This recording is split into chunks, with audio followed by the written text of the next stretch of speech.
Good morning student. कल हमने class 8th का जो चैप्टर पढ़ा था गरम खत ठंडा जवाब, उसी को अब हम आगे पढ़ेंगे। जैसे कल हमने जहाँ तक पढ़ लिया था उसके आगे का नेक्स्ट। और आप सभी से बोलना है कि जब भी हम पढ़ाया करें तो आप अपनी बुक ओपन करके फ्रंट पे रखिए, जो हम बताते जा रहे हैं उसको ध्यान से सुनना है, ठीक है। और जो भी वर्क दिया जाए आप उसका रिस्पॉन्स ज़रूर दीजिए। जो भी आपको होमवर्क दिया जा रहा है उसको अवश्य आप ग्रुप पर भेजिए। नेक्स्ट है हमारा क्या, पर्चा पढ़कर जी भुन गया, पर तभी मुझे अपने पिता के बोल याद आई। तुरंत मैंने एक पर्चे के साथ नया निब उसे भेज दिया। पर्चे में मैंने लिखा था, प्रिय भाई, आपका पत्र पढ़कर खूब हंसी आई। तुम तो बीरबल के अवतार मालूम होते हो। तो बीरबल का अवतार होने का मतलब ये नहीं है कि बीरबल के ही घर से अवतार हो रहे हैं। मतलब जब कोई चतुर व्यक्ति होता है तो उसके लिए एक तरीके से ये एक मुहावरा बन गया है। तुम तो बीरबल के अवतार मालूम होते हो, निब भेज रहा हूँ। यह पत्र और निब उसके लिए एक नया अनुभव था। शाम को मुझसे मिला और लिपट गया, माफ़ी भी मांगी। बाद में उसने मुझे कभी ऐसा पर्चा नहीं लिखा। धीरे धीरे उसने यह आदत छोड़ दी। एक दिन मुझसे बोला, तुम्हारे पर्चे ने गालियों का मज़ा ही किरकिरा कर दिया यार। इस अनुभव के बाद मैंने नियम बना लिया कि गरम बोल हो, गरम व्यवहार या गरम खत, उत्तर में अपनी ओर से गर्मी गलत। ये चीज़ हमें भी अपने तरफ से, अगर कोई ज़्यादा आपको परेशान करता है कुछ करता है, उसी के जैसा नहीं हो जाया जाता है। आपको बहुत ही अपना विनम्र स्वभाव रखना चाहिए। जीवन में मैं अपने इस निर्णय पर कभी नहीं पछताया कि, और सच तो यह है कि मुझे जिन निर्णयों से जीवन में सबसे अधिक सफलताएं मिली उनमें से यह भी है। मुझे जीवन में अक्सर गर्म खत मिले और मैंने उनका ठंडा जवाब दिया। जवाब की ठंडक गर्म पत्र भेजने वाले की गर्मी को पी जाती है और वह सोचता है कि सचमुच बड़ी बेवकूफ़ी हो गई है। गांधी जी ठंडे खत लिखने की कला के आचार्य थे। 1931 ईस्वी में वे लंदन की गोलमेज कॉन्फ्रेंस में शरीक हुए। उस दिन अल्पसंख्यक समिति की बैठक में प्रधानमंत्री रैमजे मैकडोनाल्ड ने जो भाषण दिया वह धमकियों से भरा हुआ था। गांधी जी उसे सुनकर भिन्ना उठे पर चुप रहे। स्थान पर लौटने के बाद जब वे पूरी तरह शांत हो लिए तो उन्होंने एक पत्र लिखकर अपना विरोध प्रकट किया। बात यह है कि जवाब बाणी का हो या कलम का, वह जितना ठंडा होगा उतना ही प्रभावशाली भी।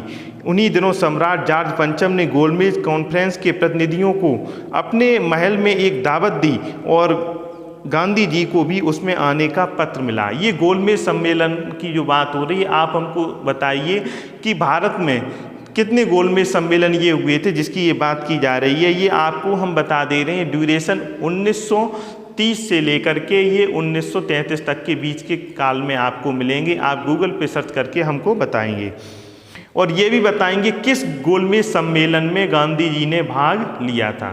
दूसरा क्वेश्चन आपसे ये भी रहेगा कि वह कौन सा भारतीय लीडर था जिसने तीनों गोलमेज सम्मेलनों में भाग लिया था।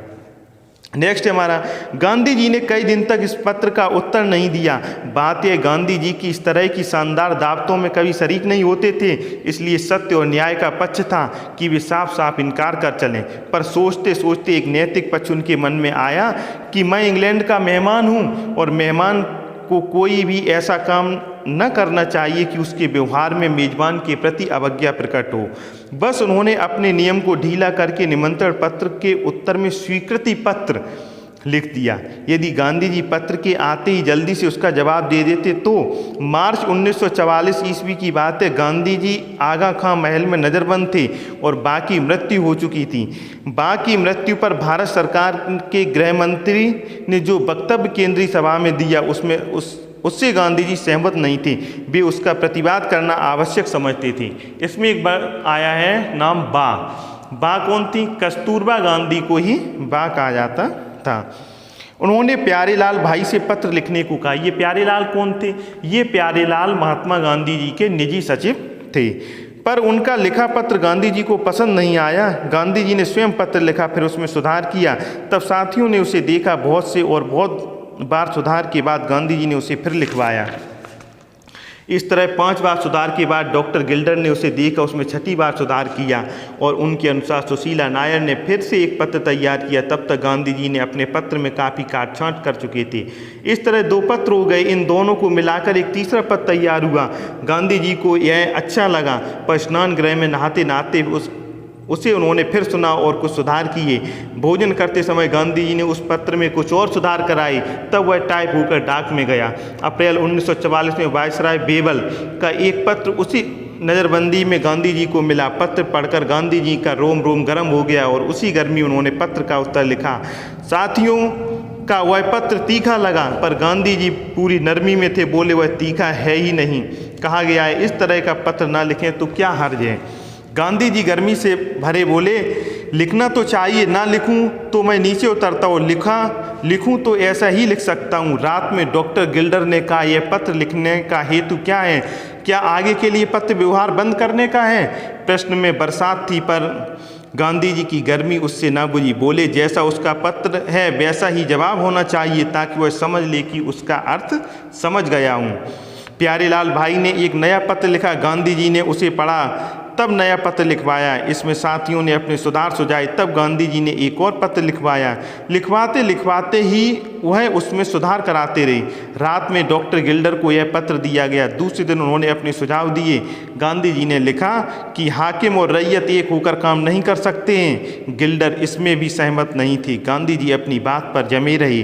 शाम को घूमते समय उनका मत बदला कि सांप मालिक और नौकर पर एक साथ हमला करे तो दोनों उसे मारने में सहयोगी हो जाएंगे।